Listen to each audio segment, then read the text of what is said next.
And ultimately, I want my children's future to be better than what we currently have at the moment, as we all do. The royal family is no stranger to whispers and speculation, but this time, the words weren't hidden, they came from an unexpected source, Princess Charlotte. While walking quietly with her parents, Prince William and Princess Kate, in a hallway adorned with royal portraits and glittering chandeliers, Charlotte suddenly stopped. In a calm yet assured voice, she declared that she would reveal the real Queen Camilla. The statement, though softly spoken, carried an unusual gravity, especially coming from a child. William and Kate were momentarily stunned, unsure how to respond. Eventually, Kate gently advised her daughter to be cautious with such words, reminding her that people are always listening. Yet Charlotte stood firm. After a pause, she added that she hoped the world would one day see what she knew, deepening the mystery and concern around her claim. According to insiders within the palace, Charlotte had unintentionally overheard a private conversation never meant for her ears, one that deeply unsettled her. She later confided in her parents, revealing that Queen Camilla had allegedly expressed doubts about Prince William's readiness to rule. Camilla was said to have suggested that King Charles should remain on the throne for as long as possible, even at the expense of his health, because she believed Charles was more grounded and dependable than William. Charlotte recounted these remarks with surprising clarity and conviction, leaving her parents deeply unsettled. The royal household has remained silent on the matter, but those close to the family report growing tension, especially as Camilla assumes an increasingly visible role beside the king. Public sentiment toward Camilla has always been mixed, with many still emotionally tied to the memory of Princess Diana. If Charlotte's account holds any truth, it raises significant questions about internal dynamics and Camilla's influence behind palace walls. Prince William has always upheld a calm and composed exterior, but hearing such words from his daughter could stir deeper emotions. There's also curiosity about how much Charlotte truly understands, whether she grasped the full implications of what she heard or simply repeated what felt wrong to her. Regardless, her ability to recall and articulate the events suggests they left a strong impression. At just 9 years old, Charlotte is already showing signs of keen perception and emotional intelligence. Those around her describe her as observant and thoughtful, often picking up on things adults overlook. This might not be a case of a child speaking carelessly, it could mark a moment of genuine insight. The timing only adds weight to the situation, as King Charles continues cancer treatment and the future of the monarchy becomes a more pressing concern. If Camilla is indeed questioning William's capability, the royal family may be facing more internal pressure than is publicly known. Charlotte's remarks hinted at something deeper, a sense that Camilla's intentions weren't aligned with the unity of the family. Charlotte expressed concern, not anger. She believed Camilla wasn't just sharing opinions but subtly shaping perceptions, potentially influencing how others viewed William's readiness to lead. She noted a pattern in Camilla's interactions, feeling a lack of warmth or genuine interest toward herself and her brothers, George and Louis. While adults may have missed it, Charlotte sensed something colder beneath the surface. She told her parents it felt like Camilla didn't truly want them to succeed. Over time, Charlotte had begun noticing that Camilla's behavior suggested a quiet campaign, planting doubts and gently advocating for continuity under King Charles, delaying William's rise. She reportedly overheard Camilla saying that people would grow tired of waiting for change and that the younger generation always complains about stagnation. In a world full of constant scrutiny, cameras, and careful conversations, children like Charlotte often notice more than they are given credit for. And in Charlotte's case, she may have just revealed something that the rest of the royal family wasn't yet ready to confront. Princess Charlotte often hears stories about her late grandmother, Princess Diana. Though she may not be able to imitate her voice or quote her words exactly, Charlotte doesn't need to. Diana has become more than a historical figure to her, she's family. Perhaps it's this understanding of Diana's story, her pain, her silence, and the way she was treated, that makes Charlotte particularly attuned to the subtle tensions within the palace today. In her own way, Charlotte may be speaking out because she senses that certain patterns are beginning to repeat. Even if she can't yet put it into full words, she seems to instinctively recognize when something feels off. To Charlotte, Diana represents a type of royalty marked by warmth, compassion, and genuine connection, qualities that made her beloved by the public. Prince William has worked quietly but deliberately to preserve that legacy, not through lofty declarations but by instilling those values in his children, kindness, openness, and a sense of responsibility. For Charlotte, this makes Diana not just a story from the past, but a real role model. In contrast, Queen Camilla presents a different image of royalty. There is a visible difference in Charlotte's perception when she hears about Diana compared to when she observes Camilla. Diana is remembered as someone who cared deeply for others, flawed, yes, but always guided by her heart. Camilla, on the other hand, doesn't evoke the same feeling for Charlotte. While she may not fully grasp the historical complexity surrounding Camilla, children are incredibly perceptive. They pick up on tones, silences, and the energy in a room. Charlotte has listened to adult conversations when they believed she wasn't paying attention.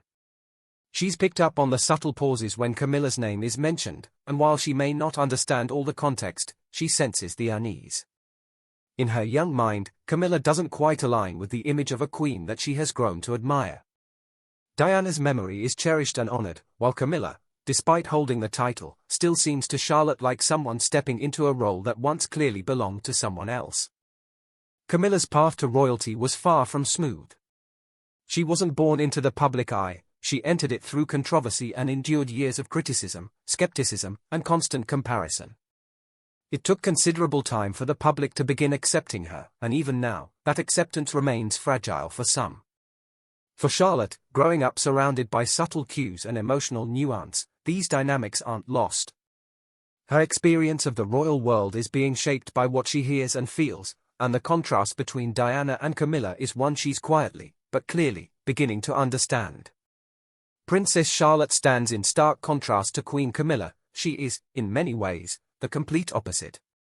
Born into royalty, Charlotte has lived her entire life under the public gaze, her name celebrated from the moment she arrived.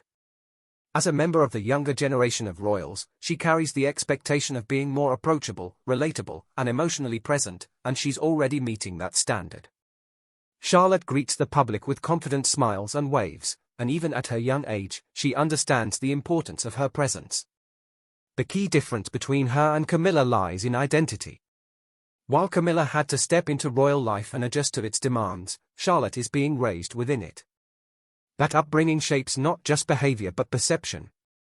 People often underestimate how much children can perceive. Charlotte doesn't need to understand every word to grasp the emotion behind them. She listens carefully when Diana is mentioned, and she notices when conversations shift uneasily at the mention of Camilla.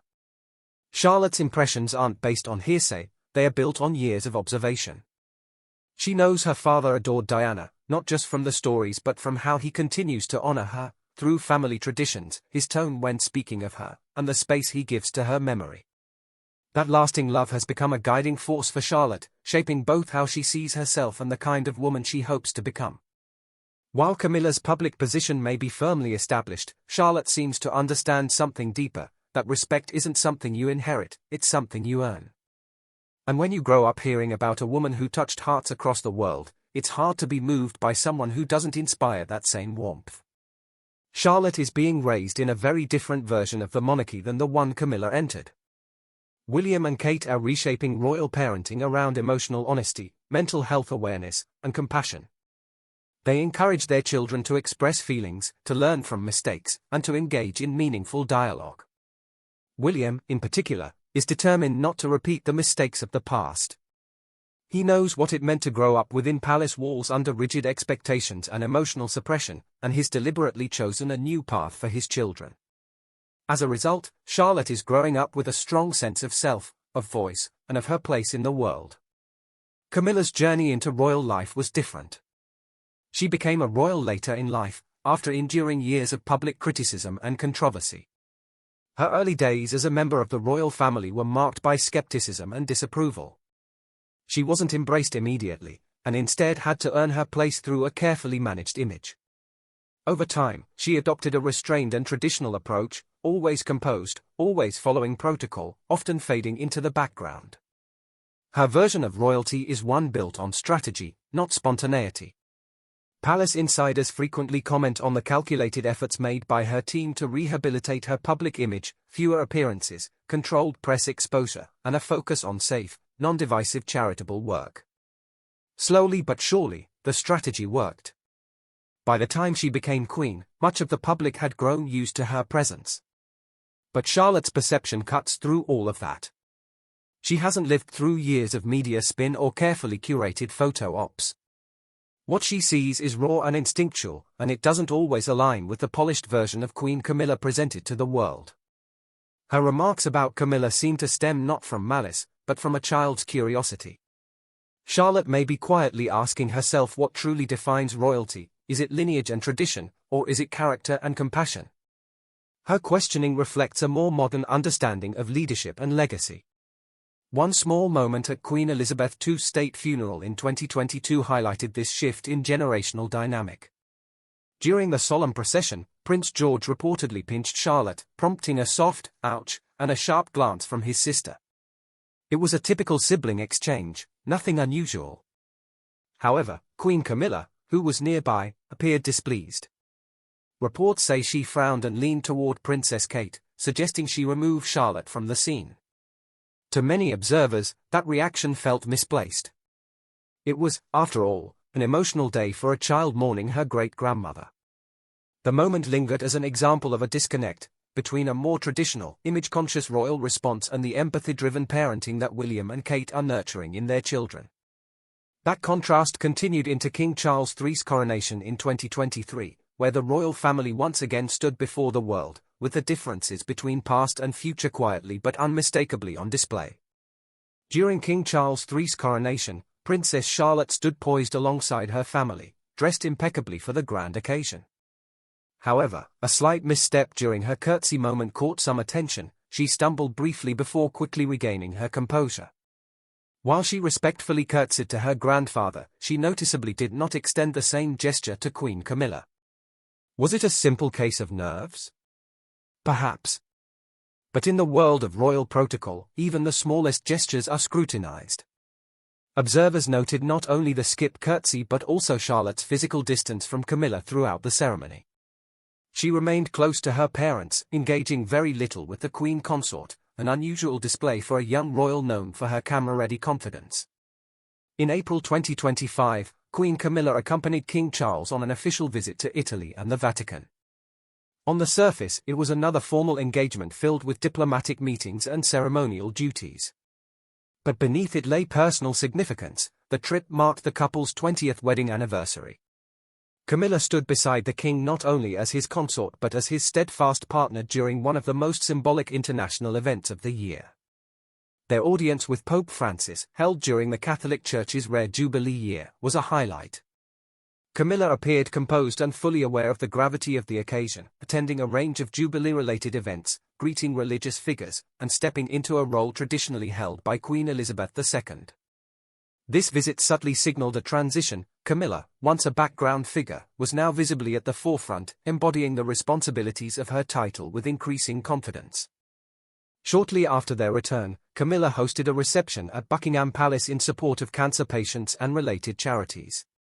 This gathering felt especially personal, as King Charles had been undergoing cancer treatment for over a year.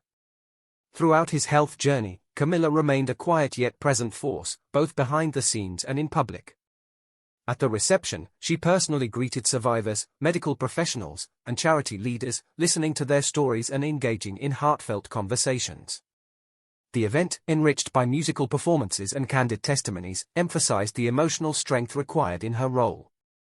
It was clear that Camilla was not just fulfilling royal obligations but also embracing the emotional weight that comes with being queen. Her schedule remained full. In February 2025, Camilla visited East London to inaugurate the new Mulberry Academy London Dock, a school aiming to broaden educational access in one of the city's most diverse neighbourhoods. Unlike the formal palace settings or royal garden parties, this visit centred on meaningful, community-level engagement. Camilla toured classrooms, interacted with students, and discussed educational challenges with teachers. She also helped unveil a sculpture in the school courtyard, symbolizing resilience and growth. A longtime supporter of education, especially for young girls and literacy, Camilla's visit reinforced her genuine commitment to social development beyond ceremonial roles. As summer approaches, Queen Camilla is expected to attend several significant events across the UK, including the Chelsea Flower Show, Royal Ascot, and the 80th anniversary of the D-Day landings. Each event reflects a different facet of national identity, some celebratory, others deeply historical, but all demand the consistent, composed presence she now provides. With King Charles prioritizing his health and Prince William gradually assuming more duties, Camilla's role has evolved from a secondary figure into a symbol of steady leadership. She is not positioning herself as the monarchy's public face, instead, she ensures its continuity during uncertain times. Meanwhile, Princess Charlotte is beginning to emerge in the royal spotlight. Though still young, she seems increasingly aware of the public gaze and is learning how to navigate it with grace. One of her standout moments came during King Charles III's coronation in May 2023. While much attention centered on the new monarch, Charlotte received quiet praise for her composed demeanor. Walking into Westminster Abbey hand in hand with her younger brother Louis, she gently guided him, revealing a natural sense of responsibility and calm beyond her years. Holding her younger brother's hand during King Charles III's coronation, Princess Charlotte demonstrated a quiet maturity beyond her years. That simple, thoughtful gesture struck many as a sign that she already understands being royal involves more than appearances, it's about showing genuine care. A few months later, she stood on the Buckingham Palace balcony during Trooping the Colour, confidently waving and smiling amid senior royals as crowds watched from below. Though seemingly small, such appearances serve as early preparation for her future role. Even without formal patronages, Charlotte has been involved in charitable activities supported by the royal family. Notably, during the 2020 COVID-19 lockdown, a video showed her, just 5 at the time, delivering food parcels to vulnerable individuals near her family's Norfolk residence, a moment that touched many during a difficult year. In 2022, she joined her family for the Together at Christmas Carol service, organized by Princess Catherine, where she sang hymns and warmly interacted with guests, showing composure in formal settings even at a young age. These moments, while modest, signal the shaping of someone being gradually prepared for public duty.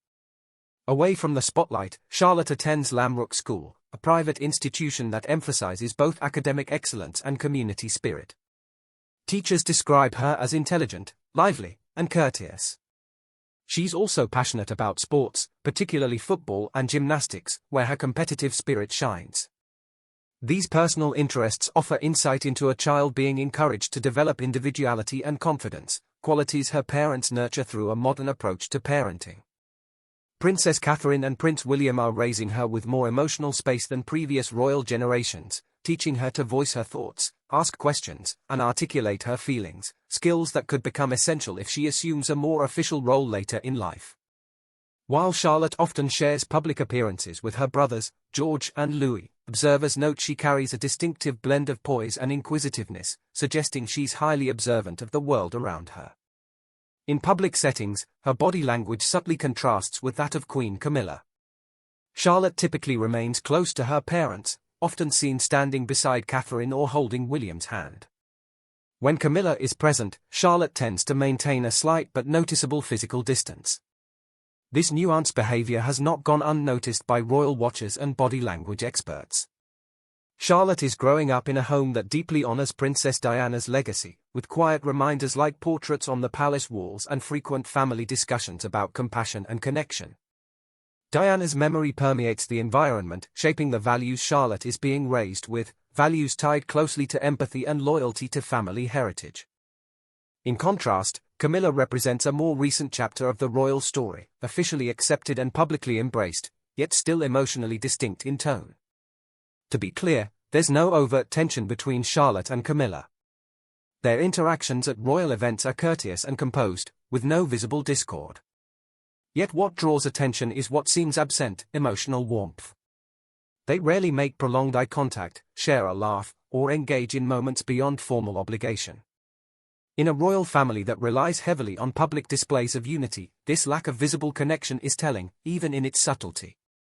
As Princess Charlotte grows older and continues to define her role within the monarchy, it will be interesting to observe how her views on Camilla and royal tradition evolve. What might she embrace, challenge, or seek to redefine? Share your perspective in the comments. How do you think Charlotte's understanding of royalty will change with time?